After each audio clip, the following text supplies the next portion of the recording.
નમો લોહે સૌહરિહંતાણમ નમો લોહે સૌદાનમ નમો લોહે સૌઆયર્યાણ નમો લોહે સૌજ્યાયાણ નમો લોહે સૌત્રિકાવતિસાવણમ ઓમકારમિંદુ સંયુક્ત નિત્યમ ધ્યાયન્તિ યોગિનઃ કામદમોક્ષદો ચૈવ ઓંકારાય નમો નમઃ મંગલમ ભગવાન વિરો મંગલમ ગોતમોર્મિ મંગલમ કુંકુંદાય વિજેન્દ્રમ સુમંગલમ નમઃ સ્મરાય स्वानुभूत्या चकास्ते चित् स्वभावाय भवाय सर्वः विभाव निरुद्ध निराकार।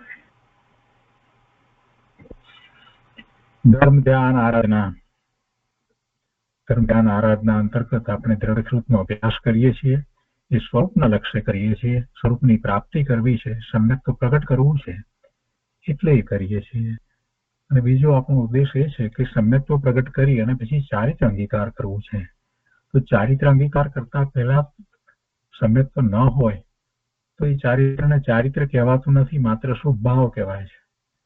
એટલે દ્રવ્યશ્રુતનો અભ્યાસ, સમ્યક તો પ્રગટ કરવું અને ચારિત્ર અંગીકાર કરવું, આ મૂળ વાત છે. એ જ આપણી અભિલાષા છે. અને એ માટે એના ધ્યાન આરાધના અંતર્ગત આપણે શું કરીશું? સ્વાધ્યાય કરીએ, આચરણ આચરીએ અને ધ્યાન કરીએ. આ દર વખતે આ વાત આપણે એટલા માટે યાદ કરીએ છીએ કે આપણે ભૂલી ન જઈએ. એક અઠવાડિયામાં આપણે ઘણીવાર ઘણું બધું ભૂલી જઈએ છીએ. સ્વાધ્યાય, સદાચરણ અને ધ્યાન. તો સ્વાધ્યાયમાં આપણે ધ્યાનના શાસ્ત્રનો અભ્યાસ કરીએ છીએ. પેલા તત્વનું શાસ્ત્રનો અભ્યાસ કર્યો, ત્યાર પછી જ્ઞાન તરંગીણી, એનો પણ આપણે અભ્યાસ પૂરો કર્યો. આચરણની અંદર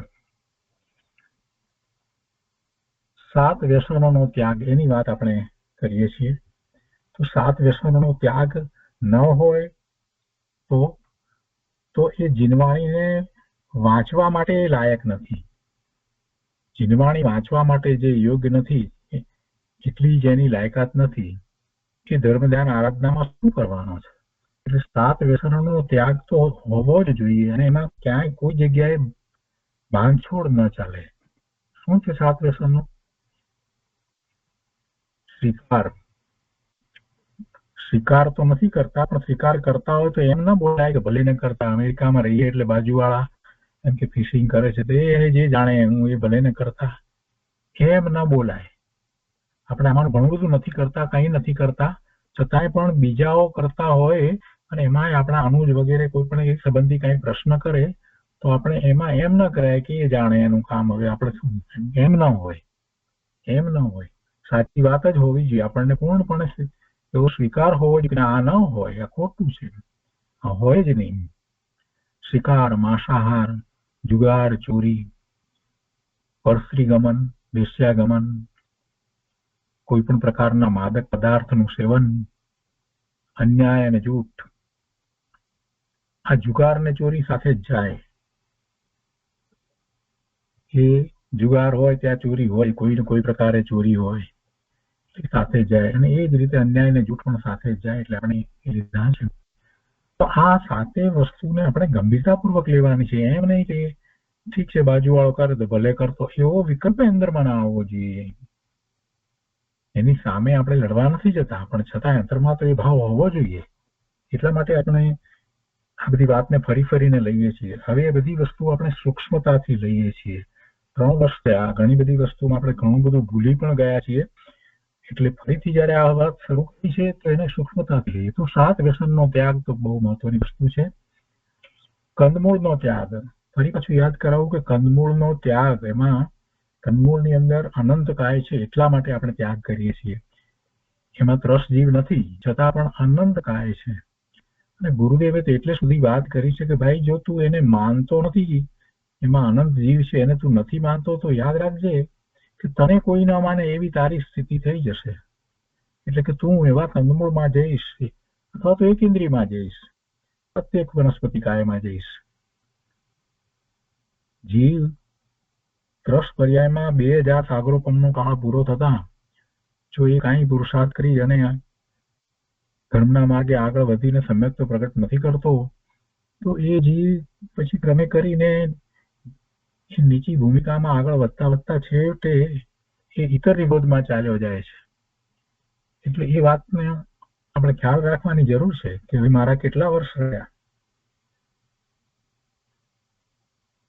બીજી વાત સાથે ને સાથે એ છે કે મનુષ્યના ભય બહુ જ ઓછા મળે છે.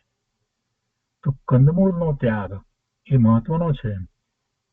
ઓવરલુક કરવાની જરૂર નથી કે ઠીક છે ચાલશે, હમણાં વાંધો નહીં, હમણાં તો ચાલે, પછી જોઈશું, અત્યારે હજી આપણી નાની ઉંમર છે, અત્યારે અમુક જગ્યાએ આપણે બધા જતા આવતા હોઈએ તો ઠીક છે ચાલે. ના ના ના ના, એવો વિકલ્પ જ ન હોય. અંદરમાં એમ દૃઢતા હોવી જોઈએ કે શું પણ હું કંદમૂળ ખાવું, આ બીજું ઘણું ખાવાનું છે, આટલું બધું ખાવાનું છે છતાંય હું કંદમૂળ પર હજી લાગ્યો છું.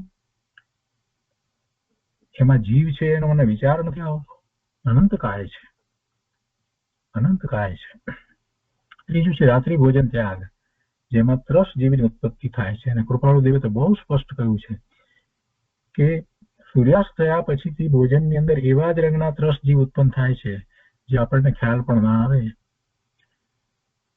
અને ચોથું છે અથાણા તથા ઉદયંબર ફળનો ત્યાગ. ત્યાં પણ ત્રસ હિંસાથી બચવા માટે વાત છે. એમાં પણ ત્રસ જીવો હોય છે, અને એમાં ત્રસ જીવો તો કેટલાક તો આપણને નરી આંખે દેખાય એવા ત્રસ જીવો ઉત્પન્ન થાય છે.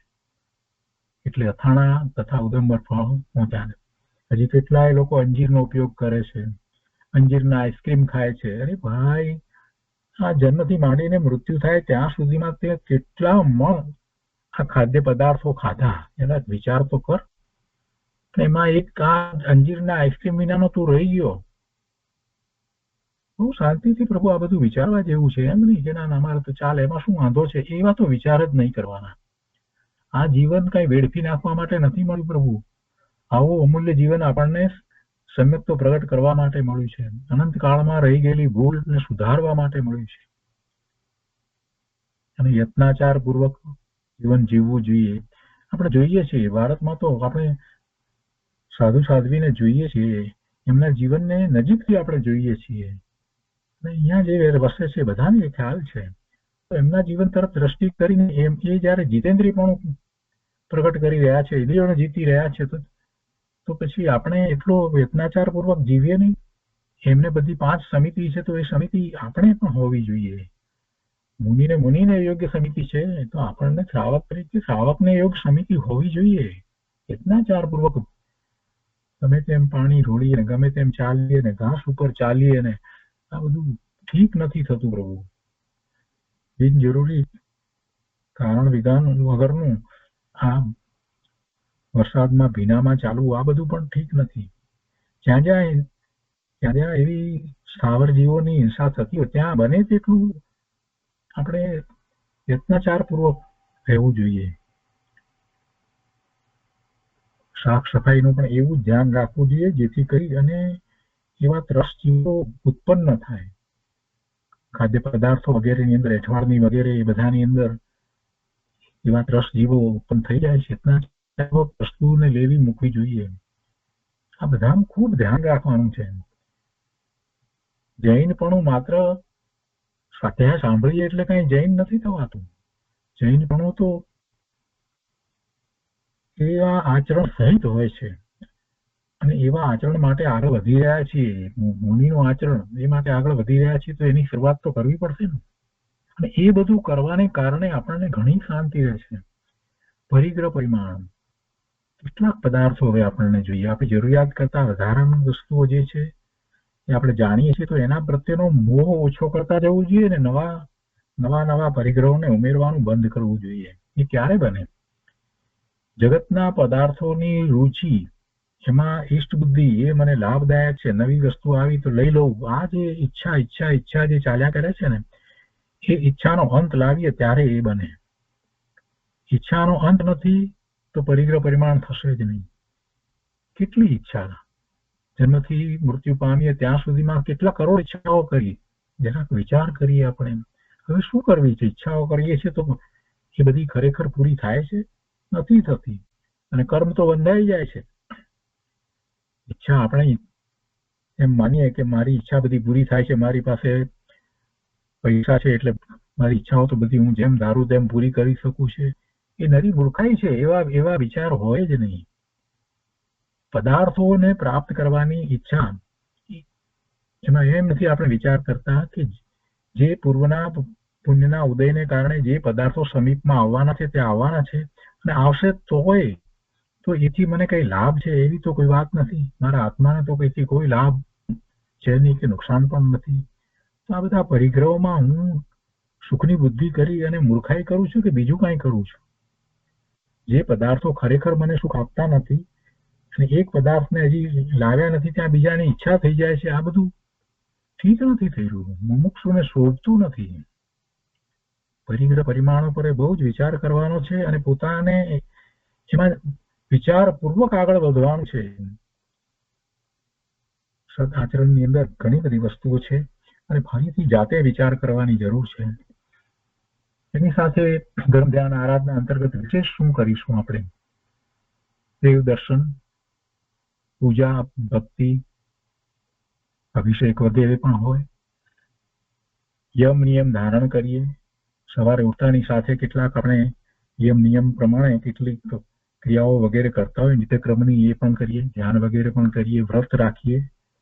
આપણાથી જે શ્રાવક ને યુગ જે 12 વ્રત કહેવામાં આવે છે એને આપણે અપનાવીએ. ભલે આપણે એની પ્રતિજ્ઞા ન કરી હોય તો અંતરમાં એ તો હોય જ કે મુનિને, સાધુ સાધ્વીને 5 મહાવ્રત છે તો એ 5 વ્રત મને વ્રત તરીકે તો હોવા જોઈએ ને. ભલે અતિચાર સહિત હોય તો બરાબર છે, આપણે એને માટે આલોચના લઈએ, એને માટે પ્રાયશ્ચિત લઈએ, પણ વ્રત જ નહીં, જીવનમાં વ્રત જ નહીં. 5 વ્રત તો પહેલા 5 વ્રત તો આપણને હોવા જોઈએ કે નહીં? એ રીતે પોતાથી જે શક્ય હોય એ પ્રમાણે બાહ્ય તપ અને ત્યાગ એના પ્રત્યે પણ લક્ષ આપવું જોઈએ. હું એમ નથી કહેતો કે બધા ઉપવાસ કરો કે એકાસણા કરો કે આંબીલ કરો, પણ જે શક્ય હોય તે કરવું જોઈએ. એક વસ્તુનો આજે ત્યાગ, જે બહુ ભાવતી વસ્તુ હોય એનો ત્યાગ. દાખલા તરીકે ઉણોદરી તપ. કૃપાળુ દેવે ઉણોદરી તપને બહુ મહત્વ આપ્યું છે કે તમે જેટલું ખાઓ, તમને ભૂખ લાગી છે એના કરતા તમે ઓછું ખાઓ, પેટ ભરીને ન ખાઓ. અને એમણે તો સાથે સાથે એ કહ્યું છે, મુનિઓને તો એમ પણ કહ્યું કે તમે એક વખત ખાઓ અને એ પણ એમાં જે સ્વાદિષ્ટ વસ્તુ છે એનો ત્યાગ કરીને ખાઓ. અને ઉણોદરી તપ એટલે જેટલી ભૂખ છે એના કરતા ઓછું ખાઓ. એ 7 મુનિઓને જયારે ઉપદેશ આપ્યો ત્યારે કૃપાળુદેવે એ વાત કરી હતી, તો જ તમારી વૃત્તિ બરાબર રહેશે, એમ વાત કહી છે. તો આપણે એમાંનું કાંઈ અપનાવીએ નહીં. બહુ વિચાર કરવાની જરૂર છે. એ પછી આગળ બીજું આપણે શું કરીએ? આ બધી વાત આચરણની થઈ, પણ સાથે સાથે જો મહત્વની કઈ પણ વાત હોય તો એ છે કે ઇન્દ્રિયના વિષયોની ઉદાસીનતા આપણે વિચારપૂર્વક કેળવવી જોઈએ. કે આ બધી ઇન્દ્રિયના વિષયો હું કેટલાય વર્ષોથી ભોગવું છું પણ એનો અંત આવતો નથી. ક્યારે એમ નથી થતું કે બસ હવે તો એનો અર્થ શું થયો? ક્યારે એવો સંતોષ નહીં થાય. એમ જ ચાલ્યા કરશે, એમ જ ચાલ્યા કરશે, ને આવતા ભાવમાં એના પછી એમ જ ચાલ્યા કરશે. એનો અર્થ જ છે કે મારી ક્યાંક ભૂલ થાય છે. ખરેખર વાસ્તવમાં ઇન્દ્રિયના વિષયો જે છે એ મને સુખ આપતા નથી. મેં એમાં કલ્પના કરી છે એટલે એ વિષય મને સુખ આપે છે. કેમ કે એક જ વિષય કદાચ મને જે સુખ આપે છે એ બીજાને એટલું સુખ નથી આપતો. એ વિષય કર્ણેન્દ્રિયનો વિષય જો લઈએ એમાં આપણે એમ કહીએ કે મને અમુક પ્રકારનું સંગીત ખૂબ ગમે છે અને એ જ સંગીત બીજાને બિલકુલ નથી ગમતું. એનો અર્થ કે એ વિષય ખરેખર સુખનું કારણ નથી, મેં કલ્પના કરી છે. તો આવી મેં 5 ઇન્દ્રિયના વિષયો જે કલ્પનાઓ કરી છે એમાં સુખ બુદ્ધિ સ્થાપી છે એ મારે ફરી વિચારવાની જરૂર છે કે વાસ્તવમાં ત્યાં ખરેખર સુખનું કારણ પડ્યું છે કે હું આમ જ કલ્પના કરીને બેસી રહ્યો છું. ઇન્દ્રિયના વિષયોની ઉદાસીનતા વિચારપૂર્વક કરી શકાય અને વિચારપૂર્વક એવી ઉદાસીનતા આવશે તો જ આ જીવ વિકલ્પોથી બચશે. તો વિકલ્પોમાં નહીં ચાલ્યો જાય, નહીં તો અનેક પ્રકારના વિકલ્પોમાં ચાલ્યો જશે. અને એથી વધારે મહત્વની વાત જે હોય એ છે કે નિરંતર આત્મવિચારણા. અને આ બંનેને બહુ સંબંધ છે. જે નિરંતર આત્મવિચારણા કરે છે એને ઇન્દ્રિયના વિષયોની ઉદાસીનતા આવે છે અને જેમ જેમ ઉદાસીનતા વધતી જાય છે તેમ તેમ એ આત્મવિચારણા વધારે ગહનતાથી કરે છે. નિરંતર આત્મવિચારણા, જો નિરંતર શબ્દ મહત્વનો છે. કૃપાળુદેવે નિત્ય અને નિરંતર બંને શબ્દ પ્રયોગ કર્યા છે. નિત્ય બરાબર છે, રોજ હોય પણ નિરંતર, એટલે એમાં વચ્ચે ગેપ ના પડે. બસ આ પતી ગયું, સવારના 5 માળા કરી લીધી, હવે છૂટા, હવે અમારે બધું પતી ગયું, આજનું પૂરું થઈ ગયું. અરે ભાઈ, આવી વાત ક્યાંથી લાવ્યો તું? તો નિરંતર આત્મવિચારણા, મહાપુરુષો એ વાત કરી છે, નિરંતર આત્મવિચારણા, નિરંતર આત્મવિચારણા. દરેક વખતે જરાક વાર થાય એને એમ થાય કે હું ક્યાં છું, આત્મા સિવાય આટલો બધો બહાર દૂર શું ક્યાં ચાલ્યો જઉં છું. અને જુદી જુદી રીતે નિરંતર આત્મવિચારણામાં જુદી જુદી રીતે એ વિચારણા કરી શકે. જયારે એ નિત્યક્રમમાં છે ત્યારે તો આત્માનું લક્ષ્ય રહે, પણ ત્યાર પછીથી એ સિવાય પણ એ પ્રતિક્રમણ કરતો હોય ત્યારે પણ એનું લક્ષ્ય સ્વરૂપ તરફ રહે છે. ધ્યાન વખતે તો સ્વરૂપ તરફ રહે છે, પણ જયારે સ્વાધ્યાય કરે ત્યારે પણ પોતાના આત્માને ભૂલી ન જાય. માત્ર સ્વાધ્યાયમાં આવેલી વાત જે છે એ આવડી ગઈ એમ નહીં, એ પોતાના સ્વરૂપ તરફ એને લઈ જાય. એ સિવાય જે કંઈ પદાર્થોને જગતમાં જુએ છે તો એ વખતે પણ એને એમ વિકલ્પ આવવો જેતો હોય, ભગવાનના જ્ઞાનમાં આ બધા પદાર્થો આવ્યા અને એમાં હું જ્ઞાન સ્વભાવી ભગવાન આત્મા, હું બધાને જાણું છું. અને એમાં ક્યારેક કોઈક એવા જીવો આપણને દેખાય, અનુકંપાનો ભાવ આપણને થાય, કરે બિચારા કેવા દુઃખી છે, આમ તેમ, એવું પણ થાય. તો ત્યારે એ જ વિચાર આવવો જોઈએ, એ પણ ભગવાન આત્મા છે, અત્યારે એની પર્યાય આવી છે, અને ક્યારેક ભૂતકાળમાં હું પણ આવી જ પર્યાયમાંથી પસાર થયો છું, તો હવે મારે સમજી અને મારા સ્વરૂપ તરફ વળવાનું છે. એમ કોઈ પણ વાતમાંથી આત્મા તરફ વળી જવું, નિરંતર આત્મ વિચારણા રહેવી, મારું સ્વરૂપ કેવું, એના સંબંધી ખૂબ વિચારણા થવી જોઈએ. અને એવી વિચારણા નહીં થાય, સ્વરૂપની દ્રઢતા નહીં થાય, તો આત્મ ધ્યાન નહીં થાય, વિકલ્પો જ રહેશે. આ આપણે આમાં વધારે નવી વાત ઉમેરી છે, ઇન્દ્રિયના વિષયોની ઉદાસીનતા અને નિરંતર આત્મ વિચારણા, એના સંબંધી ગંભીરપણે વિચારવાની જરૂર છે, એને અપનાવવાની જરૂર છે.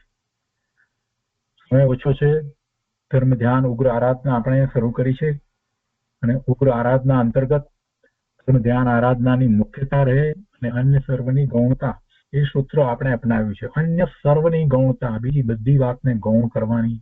જગતમાં બીજું બધું થયા કરે છે, તે થયા કરે છે, એનો કોણ કરતા છે, કોઈ કરનારો નથી. ગુરુદેવ શું કહે છે, કોણ કરે? આપણે નકામાં આ કરું તે કરું કરું કરું કરું કરીએ છીએ, પણ વાસ્તવમાં કરી શકતા નથી. કૃપાળુદેવ પણ એ જ વાત કરી છે કે આત્મા એક તણખલાના 2 ટુકડા કરી શકતો નથી. તો કરવું શું છે? જે થાય જ છે, જે થવા યોગ્ય છે તે થઈને જ રહે છે. જીવન નિર્વાહ માટે થઈને જોબ વગેરે થાય છે, થઈ રહ્યા છે, થવાના છે, તે થશે જ. જે ધન સંપત્તિ જે સમીપમાં આવવાની હશે તે આવશે, જે અનુકૂળતાઓ પોતાને પ્રાપ્ત થવાની છે તે થશે જ. કરવું, પ્રાપ્ત કરવું, આમ કરવું તેમ કરવું, એની પાછળ લાગી રહેવાથી દુઃખી થવાશે, બીજું કાંઈ નહીં થાય. એટલે એ બધાની ગૌણતા રાખી અને ધર્મ ધ્યાન આરાધનાની મુખ્યતા કરવી જોઈએ. અને એ ધર્મ ધ્યાન આરાધનાની મુખ્યતા કરીએ તો જીવનના કેટલાક નિયમો અપનાવવા જોઈએ.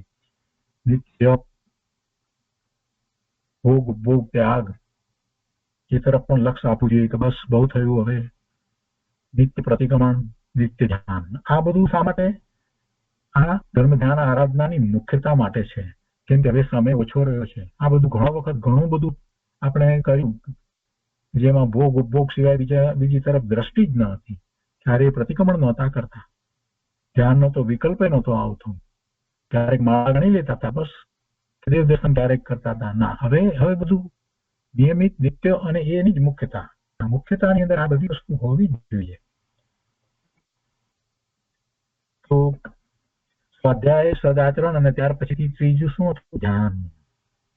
અને ધ્યાન માટે આપણે રૂપસ ધ્યાન, પદસ ધ્યાન, રૂપાત્મિક ધ્યાન અને પિંડસ ધ્યાન, એ 4 ધ્યાનને સારી રીતે સમજ્યા છીએ, અને એમાં જ આપણે આગળ વધી રહ્યા છીએ. એની જ વાત હવે આપણે લેવાની છે. તો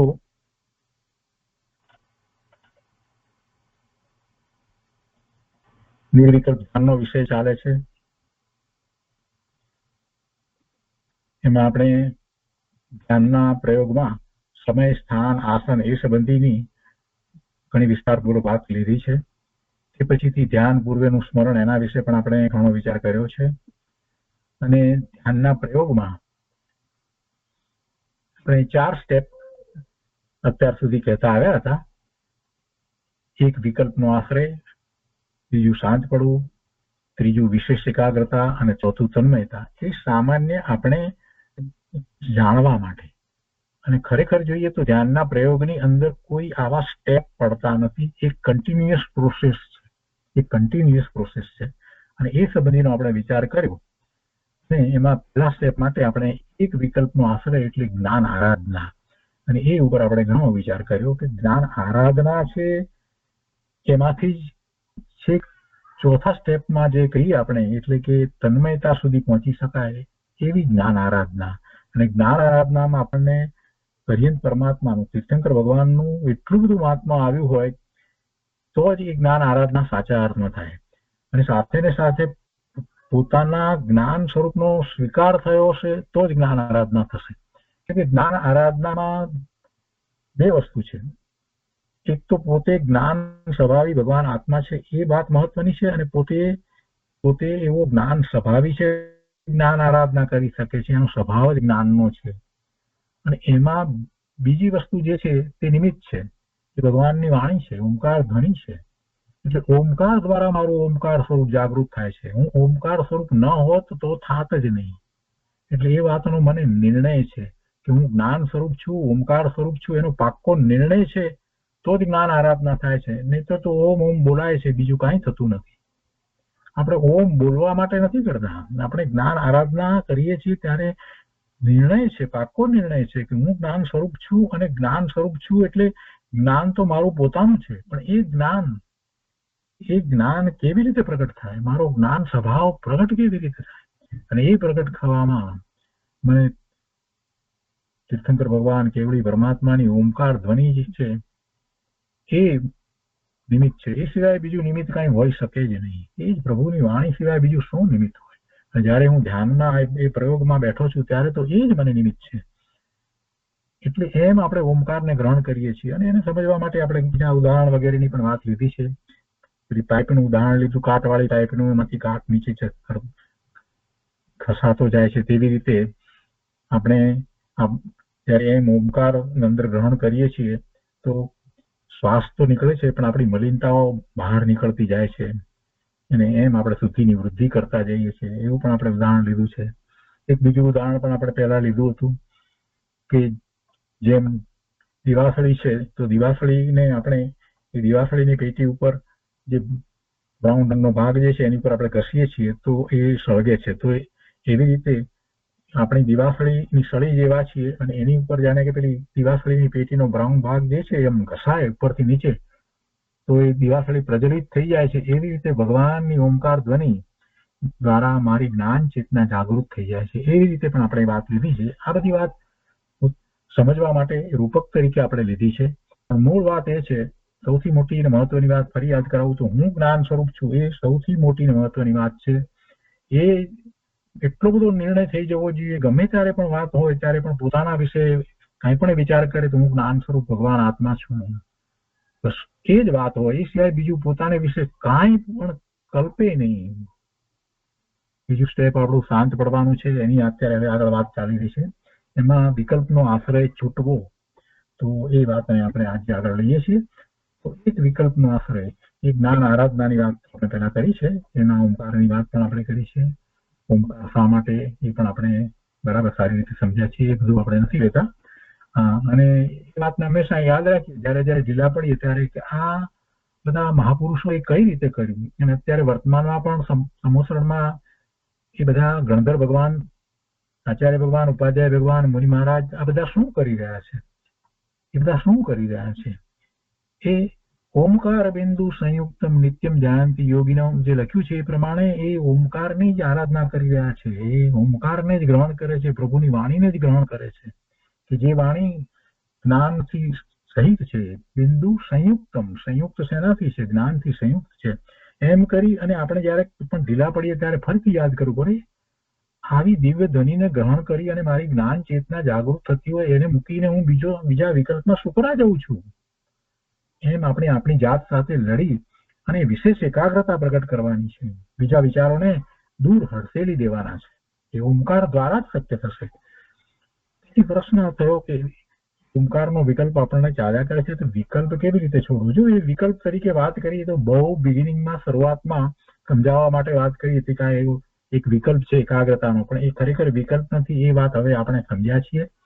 એ જ્ઞાન આરાધના છે, અને જ્ઞાન આરાધના થઈ જ રહી છે તો એને અટકાવવાની પણ જરૂર નથી. એ થયા કરે છે, થાય છે. અને એ વખતે જે 3 વસ્તુ હતી, તીર્થંકર ભગવાન, ઓમકાર ધ્વનિ અને હું જ્ઞાન સ્વરૂપ, એ 3 માંથી હવે ધીરે ધીરે આગળ એમાં જ આપણે રહ્યા છીએ. તો વધારે ક્યાં લાગે છે આપણને? જોર ક્યાં લાગે છે? પોતે જ્ઞાન સ્વરૂપ છે, પોતે જ્ઞાન સ્વરૂપ છે એ તરફ વધારે લક્ષ જાય છે, ત્યાં વધારે બળ રહ્યા કરે છે. અને એવું થાય છે એટલે પછી એ વિકલ્પ જે છે એ આપોઆપ શાંત થઈ જશે. અને કોને થશે ને કેવી રીતે થશે શાંત પડવું, એ બીજી વાત છે. તો શાંત પડવાનું જે થશે તો કઈ રીતે થશે, એની 2-3 વસ્તુ આપણે લઈએ.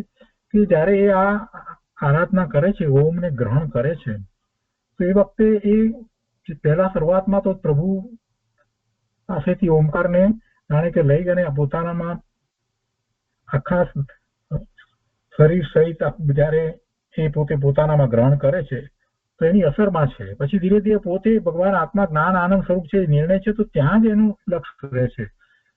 અને એમ જયારે રહેવા માંડે છે ત્યારે એની દ્રષ્ટિ જે છે એ નાકની સીધાણમાં જયારે રાખે છે તો પછી એ ધીમે ધીમે શાંત થતું જાય છે. ઓમ અંદરમાં ચાલે છે અને દ્રષ્ટિ એક સરખી નાકની સીધાણમાં જ રાખે છે, ત્યારે એને અહેસાસ પણ થાય છે કે આ હું છું એવો અહેસાસ થાય છે અને શાંત પડે છે. આ વાત આપણે આ રીતે પહેલા સમજ્યા હતા. હવે એની ડેપ્થમાં જઈએ છીએ કે ધ્યાન વખતે વિકલ્પ કેવી રીતે છૂટે છે.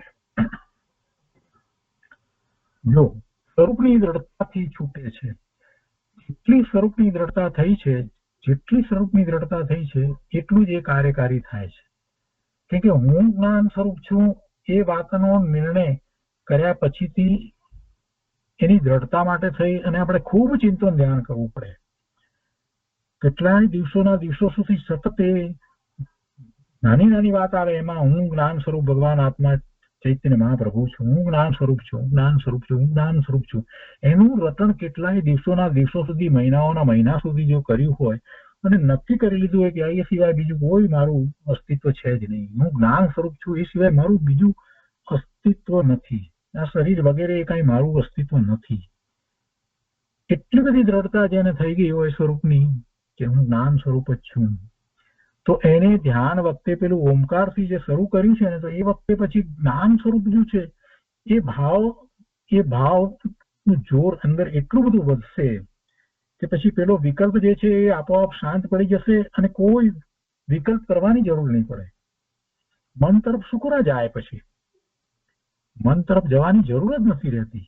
વિકલ્પ હતો ત્યાં સુધી મનની થોડીક ભૂમિકા લાગતી હતી, પણ એ હવે પોતે જ્ઞાન સ્વરૂપ છે એ ભાવ, એ દ્રઢ કરેલો ભાવ જે છે એ ભાવમાં પોતે જ ત્યાં જ રોકાઈ રહે છે.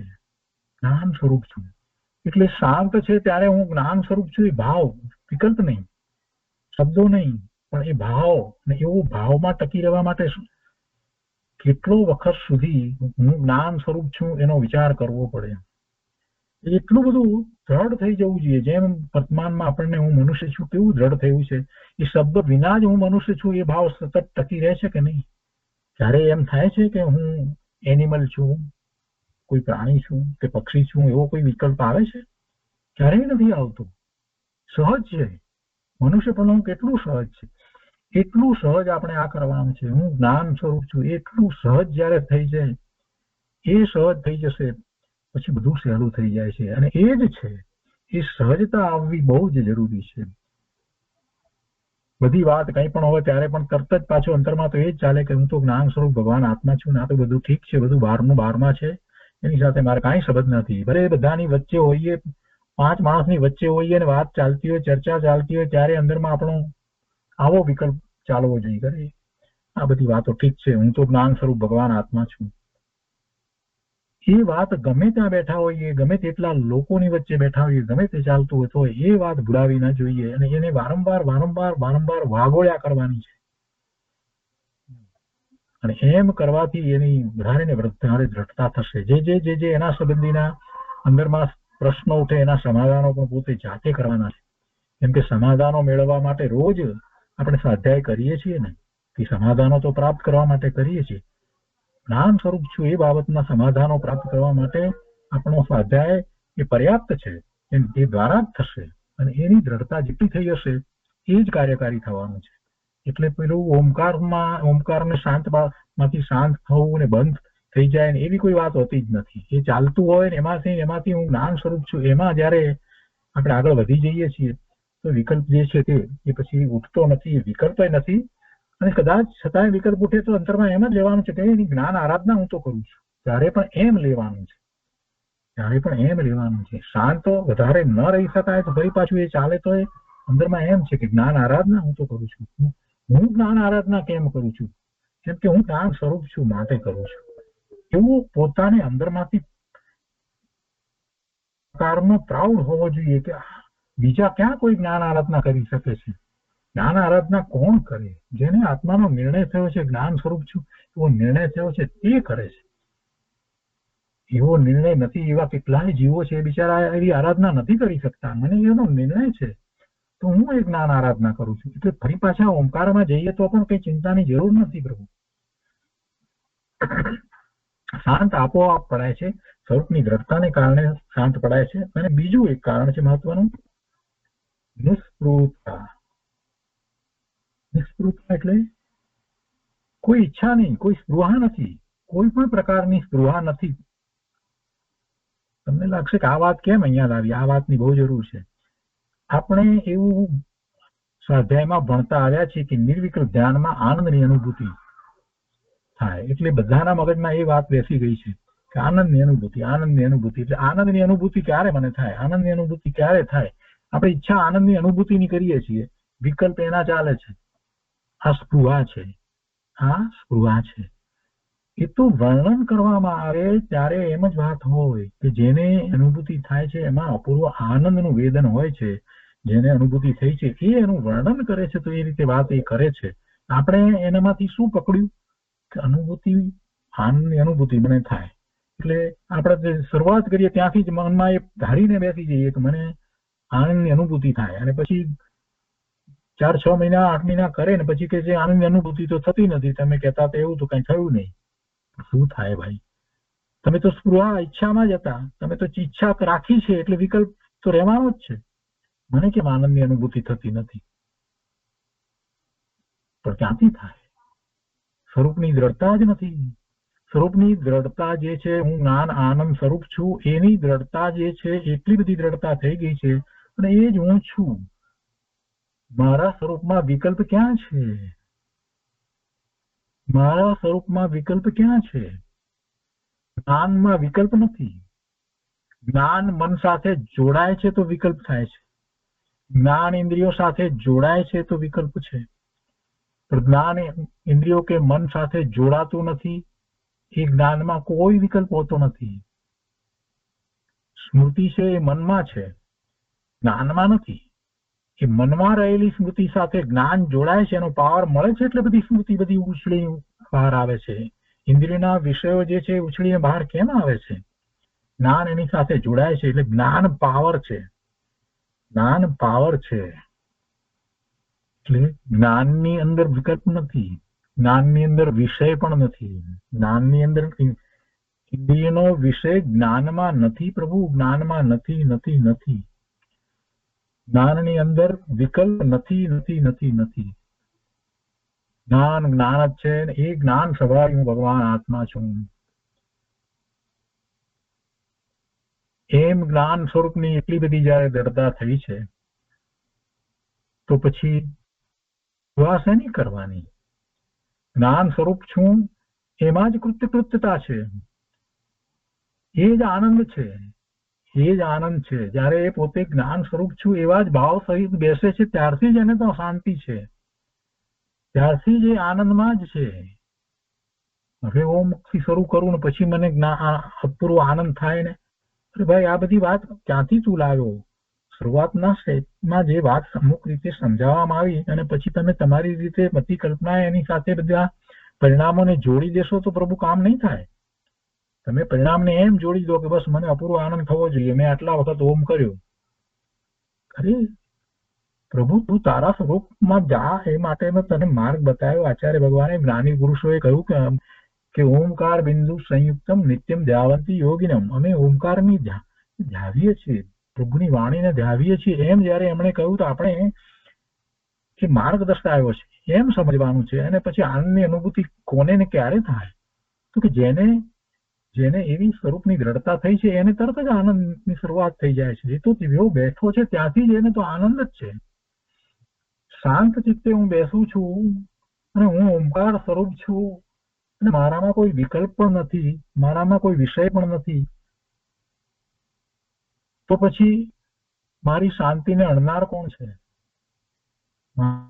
કે મને વિકલ્પ પેદા કરનાર કોણ છે? મારી શાંતિને અણનારે કોઈ નથી, કેમ કે અંદરમાં કાંઈ નથી. હું એ જ છું, હું એ જ છું, હું સુખ સ્વરૂપ છું. એ નિર્ણય આપણે કર્યો છે. હવે અત્યારે એવા શબ્દોની જરૂર નથી. જ્ઞાન સ્વરૂપ છું એમાં બધું આવી જાય છે. એ આપણે 47 શક્તિના વર્ણનની અંદર બધું બરાબર સારી રીતે સમજી ગયા છીએ. તો પછી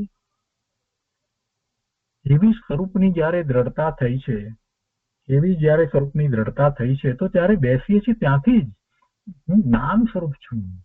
મારામાં વિકલ્પો કેવા, મારામાં વિષયો કેવા, મારામાં ઉદ્વેગ કેવો, મારામાં મલિનતા કેવી, જે દ્રવ્યનું સ્વરૂપ છે, જે ધ્રુવ વસ્તુ જે છે તે હું છું એવો સ્વીકાર કરીને જયારે બેઠા છીએ, તો પછી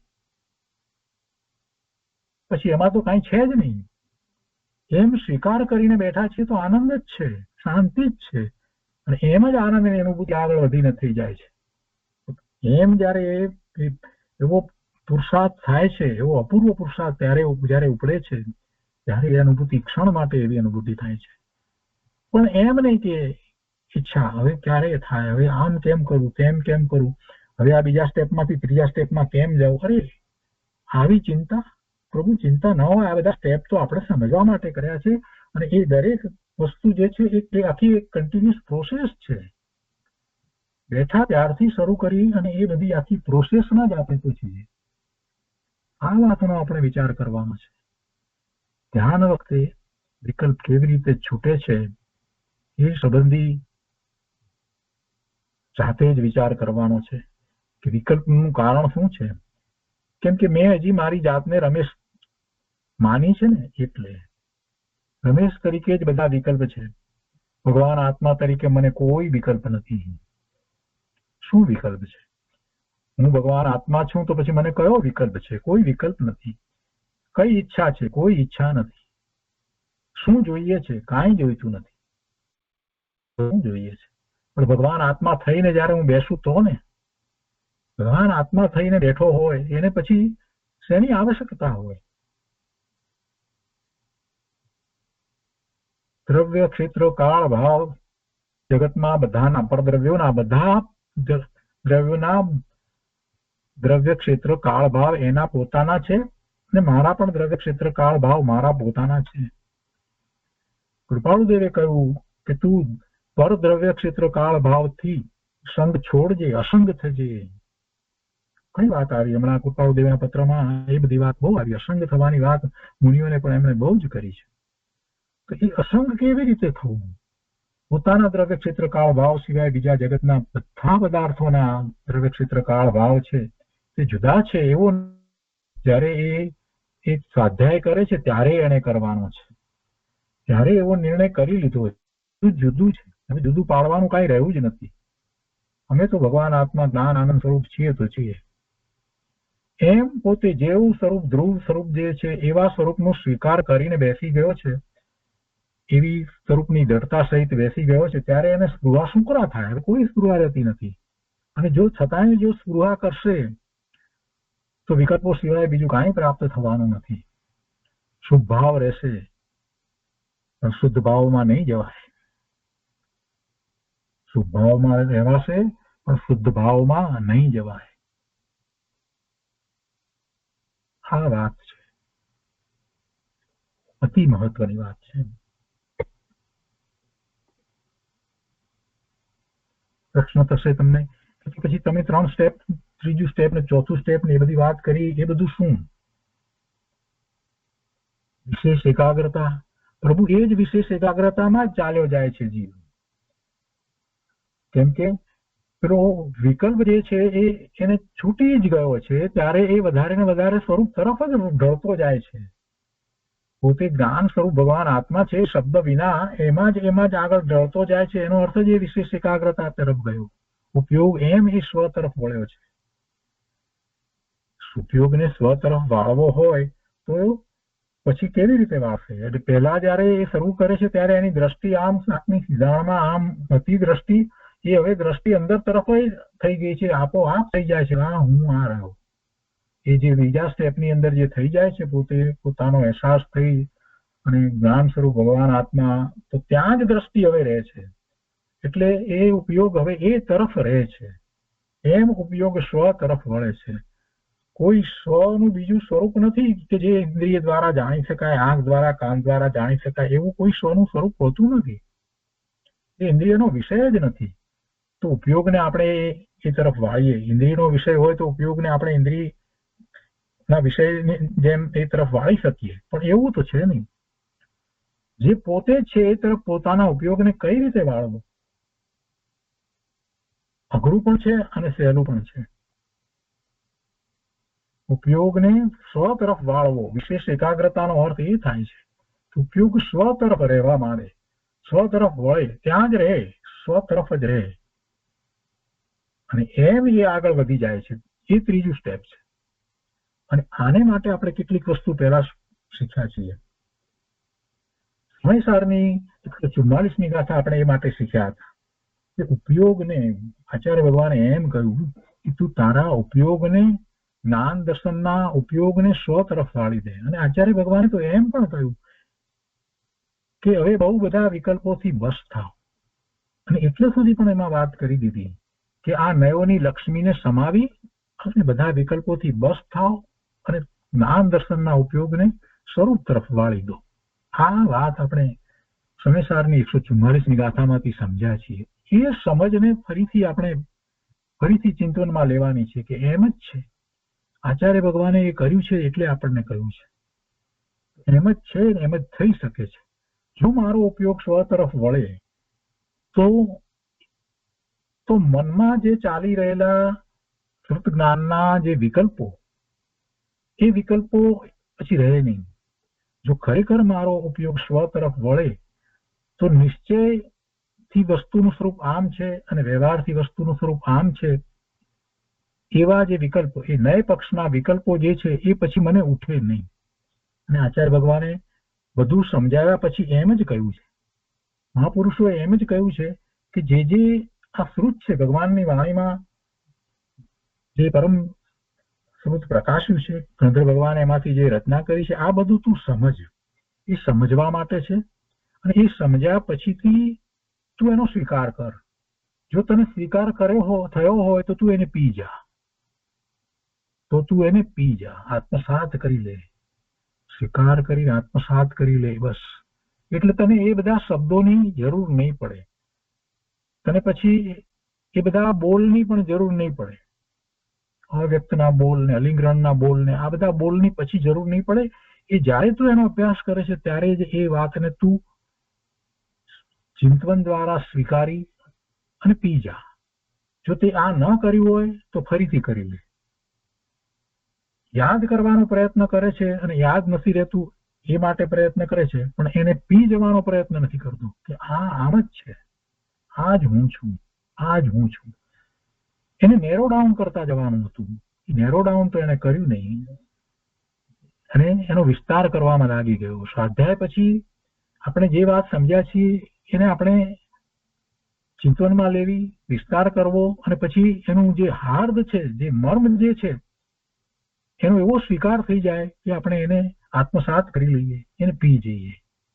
પછી ભલે શબ્દોની જરૂર નથી, પછી ભૂલી ગયા હોઈએ તો પણ વાંધો નથી.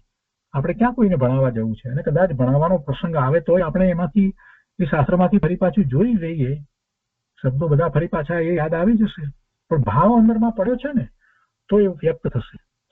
આપણે એ અત્યારે વાત નથી લેવી. અત્યારે તો આપણે આ વાત કરી રહ્યા છીએ કે આચાર્ય ભગવાને આપણને 144મી ગાથામાં જે વાત કરી છે એનો ફરી વિચાર કરી અને એ બધું પી જવાની જે વાત જે છે એને લઈએ.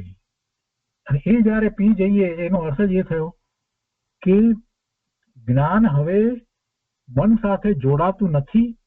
જે જ્ઞાન આમ મન તરફ જતું હતું એ જ્ઞાન હવે સ્વ તરફ વળે છે.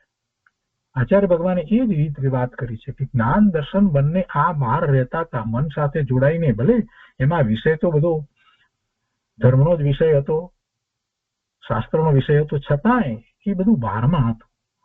તો એને તને જ્યાં સુધી સંતોષ નથી થતો ત્યાં સુધી તું એનો વિચાર કરી લે, સમજી લે, સ્વીકારી લે અને પી જા. બસ પી ગયો છે તો પછી એના વિકલ્પ નથી આવતા. નહીતર એના વિકલ્પ આવે છે, દ્રવ્યશ્રુતના વિકલ્પો આવે છે. આચાર્ય ભગવાને તો સ્પષ્ટ વાત કરી છે અને એ વાત આપણે 144મી ગાથામાંથી એ વખતે પણ સમજ્યા હતા કે આમ ઉપયોગને સ્વ તરફ વાળવો. એટલે એમાં તો આપણે ઉપયોગને સ્વ તરફ વાળવાનું એનું મહત્વ આપણે સમજ્યા હતા અને વાળવો જ જોઈએ એ વાત આપણે સમજ્યા હતા. પણ હવે વાળવાની જયારે વાત આવી છે ત્યારે હવે વાળવો ક્યાં એ વળી જાય. એટલે વિકલ્પથી વાળવા જઈશ તો પ્રભુ નહીં વળે, વિકલ્પથી વાળવા જઈશ તો નહીં વળે. એ વિકલ્પમાં જ રહેવા છે.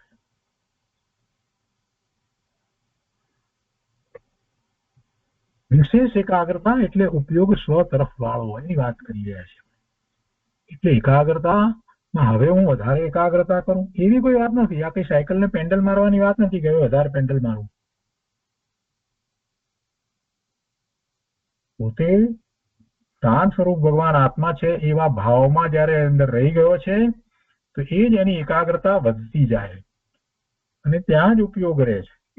અને એ એકાગ્રતા વધતી જાય છે એ વિશેષ એકાગ્રતા એમ ઉપયોગ સ્વ તરફ વળે છે, એમ ઉપયોગ સ્વ તરફ વળે છે. એ વાત આપણે 144માં એમાંથી આપણે શીખ્યા છીએ, એમાંથી આપણે સમજ્યા છીએ. 144મી ગાથાનો ફરી નિષ્કર્ષ જોઈએ તો કે જ્ઞાન ઇન્દ્રિયો અને મન દ્વારા વહી રહ્યું છે. યાદ છે આપણને બધાને, જ્ઞાન ઇન્દ્રિયો સાથે જોડાય છે તો એ ક્ષયોક્ષમિક જ્ઞાન કહેવાય છે અને ભાવ ઇન્દ્રિય કહેવામાં આવે છે. એ મન સાથે જોડાય છે એટલે જ્ઞાન ઇન્દ્રિયો અને મન દ્વારા વહી રહ્યું છે. એ મન દ્વારા કઈ આપણે કે ઇન્દ્રિયો દ્વારા જ્ઞાન કરીએ છીએ એમ નથી. જ્ઞાન તો હું જ છું. હું અને જ્ઞાન જુદા ક્યાં છીએ? હું જ્ઞાન સ્વભાવી ભગવાન આત્મા હું જ છું, એ જ જ્ઞાન છે. એટલે જ્ઞાનને સ્વરૂપ તરફ વાળી શકાય છે. આ તો જ્ઞાન બહાર તરફ જતું હતું એ જ ભૂલ હતી. ઇન્દ્રિયો તરફ અને મન તરફ જે વહી રહ્યું હતું એ જ મોટામાં મોટી ભૂલ થઈ રહી છે. અનાદિથી ચાલી આવતી એ ભૂલ છે. ખરેખર તો એને એ તરફ જવાની જરૂર જ નથી, પણ છતાં એ જઈ રહ્યું છે. તો આચાર્ય ભગવાને આપણને કહ્યું કે અમે આ કર્યું છે, તું પણ અમારી જેમ જ એ જ્ઞાનને ઇન્દ્રિયો અને મન તરફ જે વહી રહ્યું છે એને સ્વ તરફ વાળી દે. અને અમે એ કર્યું છે. જ્ઞાનને સ્વરૂપ તરફ વાળી શકાય છે અને એ જ્ઞાન સ્વરૂપ પોતે જ ભગવાન આત્મા પોતાને જ અનુભવે છે. આત્મા નિજ રસથી જ્ઞાન દ્વારા અનુભવાય છે. એ રસ એ છે, એ જ્ઞાનમાં જ એ રસ આવે છે. આત્માનો રસ, અનંત ગુણનું ભવન એવો આત્માનો રસ એ જ્ઞાન દ્વારા અનુભવાય છે. તો આ વાત છે, ત્રીજા સ્ટેપની આ વાત છે. બીજા સ્ટેપની વાત છે ફરીને આપણે પહેલા સ્ટેપમાં પણ વિચારણા કરી, જ્ઞાન આરાધનાની પણ ફરીને વિચારણા આપણે કરી. ફરીને હજી આમાં વધારે ને વધારે વિચારણા કરવી અને કેટલીક વાત આજે બીજી પણ આપણે નવી લીધી. એ બધાનું ચિંતન કરવા માટે મારી ખાસ અનુમોદના છે. કોઈ તો નવા ક્લાસ આપણે અહીંયા પૂરો કરીએ છીએ.